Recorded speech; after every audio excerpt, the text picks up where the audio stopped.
আইন যদি আল্লাহর হয়, শাসন যদি সৎ লোকেরা করে, রব্বুল আলামিন কোরআন শরীফে বলেন, তাহলে তারা 4টা কাজ করবে। আল্লাযীনা মাক্কান্নাহুম ফিল আরদ আকামুস সালাতা ওয়া আতাউজ যাকাত ওয়া আমারু বিল মা'রুফি ওয়া নাহাউ আনিল মুনকার।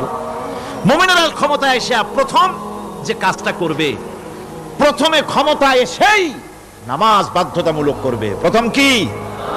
ওয়াজ নসিহতে অনুরোধ করা হবে না, বাবাজিরা আল্লাহর রাস্তায় নামাজটা পড়ে না।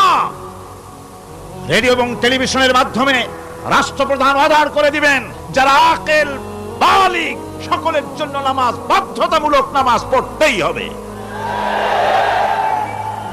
এটা অর্ডার। বেলা যখন 1টা বেজে যাবে, বেলা যখন 1টা বাজবে,